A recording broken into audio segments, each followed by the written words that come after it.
Welcome to the Hands Up Studio.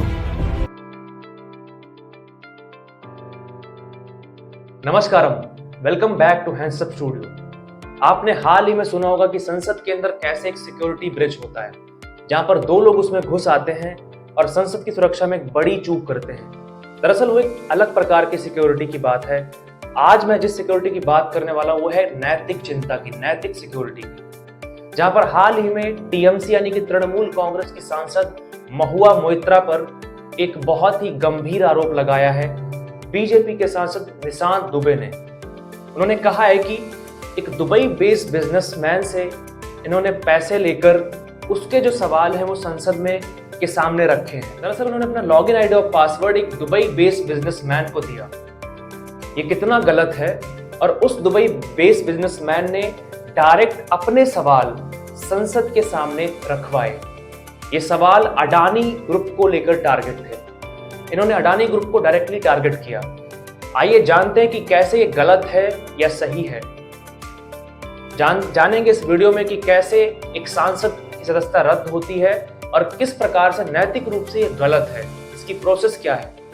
आज इस video में हम जानेंगे कि कैसे महुआ मोइत्रा ने एक मोटी रकम लेकर किसी बिजनेसमैन के सवाल जो है डायरेक्ट संसद के सामने रखवाए। सिर्फ रखवाए नहीं, उन्होंने अपना लॉगिन आईडी और पासवर्ड सीधे तौर पर उसे दे दिया। कितना ये गलत है, कितना सही है, आइए जानते हैं इस वीडियो में। दरअसल जब भी कोई मेंबर ऑफ पार्लियामेंट किसी दूसरे के बिहाफ पर क्वेश्चंस पूछता है और उनसे पैसे लेता है, ये एक सीरियस कंसर्न माना जाता है और इसे पार्लियामेंट की प्रिविलेज कमेटी सीधा आरोप मानती है और इसे इसकी समीक्षा करती है। दरअसल ये हर कंट्री में लागू होता है, जिन कंट्रीज में पार्लियामेंट्री सिस्टम है, जिन कंट्रीज में संसदीय प्रणाली है, उन सारी कंट्रीज में ये रूल लागू होता है। ये कितना गलत है। दरअसल जो महुआ मोइत्रा का जो केस था वो सीधा जाता है एथिक्स कमेटी के पास। एथिक्स कमेटी आमतौर पर संसद के जो सामान्य नैतिक मुद्दे हैं उनको देखती है, जिनमें शामिल है कि अगर कोई भी मेंबर ऑफ पार्लियामेंट अपनी महिला मित्र यानी कि गर्लफ्रेंड को अपनी पत्नी बताकर किसी ऑफिशियल यात्रा पर जाता है तो उसे गलत माना जाएगा। और दूसरा कि कोई मेंबर ऑफ पार्लियामेंट अगर किसी महिला और बच्चे को अपनी पत्नी और बच्चे के पासपोर्ट पर ले जाता है तो उसको सीधा पासपोर्ट एक्ट के अकॉर्डिंग सीधा सीरियस कंसर्न माना जाएगा। स्टार्टिंग में जो हमने जाना कि कैसे महुआ ने अपना लॉगिन आईडी और पासवर्ड किसी दूसरे को दे दिया है, तो आपका सवाल होगा क्या ये संसद में अलाउ है। दरअसल ये सिस्टम हाल ही में एग्जिस्टेंस में आया है, ये हाल ही में अपडेट हुआ है, लेकिन इसमें अब थोड़े नियम बदल गए हैं। इसमें यह कहा गया है कि अगर किसी व्यक्ति को किसी मेंबर ऑफ पार्लियामेंट के बिहाफ पर क्वेश्चन पूछना है तो उसमें उस मेंबर ऑफ पार्लियामेंट की स्वीकृति और उसके साइन सिग्नेचर होनी चाहिए। वो उस एमपी द्वारा जो है वेरीफाइड होना चाहिए, तब जाके वो अपना प्रश्न जो है पूछवा सकता है पार्लियामेंट में। यानी कि वो पूरी तरीके से वेरीफाइड और आइडेंटिफाइड होना चाहिए मेंबर ऑफ पार्लियामेंट द्वारा। दरअसल पार्लियामेंट ने इस पर लेकर अपनी कोई भी सच ऐसा रूल नहीं बनाया है कि आपको अपना आईडी पासवर्ड किसी से शेयर नहीं करना है। आई थिंक मेरे हिसाब से तो इस पर तगड़े रूल बनने चाहिए।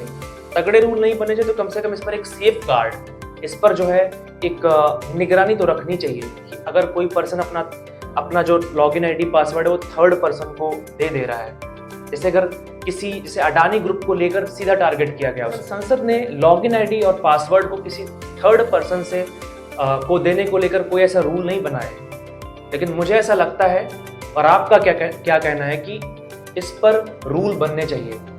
बहुत सख्त रूल नहीं तो कम से कम इस पर एक सेफ गार्ड, इस पर एक चेकिंग एक्शन तो करना चाहिए। बाद में मुद्दा सीधे एथिक्स कमेटी से सीधे प्रिविलेज कमेटी के पास जाता है। और क्या आप जानते हैं कि प्रिविलेज जो कमेटी है, क्या वो इस मुद्दे को सीधा सीबीआई को सौंप सकती है या जो इन्वेस्टिगेशन एजेंसियां हैं? जी नहीं, उनके पास ऐसा कोई भी मैंडेट नहीं है कि वो डायरेक्ट भी इस मसले को सीबीआई को सौंप सके। इसमें किसी मेंबर ऑफ पार्लियामेंट को हियरिंग के दौरान क्या होता है कि उसको स्पीकर से परमिशन मिलती है कि वो अपना एडवोकेट भी रख सकता है। वो पूरा क्रॉस एंड चेक करके तब जाकर वो जो है पार्लियामेंट से निष्कासित होता है, अगर उस पर आरोप तय हुए हैं तो। Otherwise still member of parliament रहता है। तो आज इस वीडियो में हमने जाना कि कैसे सांसद महुआ मोइत्रा पर जो एलिगेशंस लगे और क्यों उन्हें संसद से निष्कासित किया गया, आखिर क्या रीजन थे।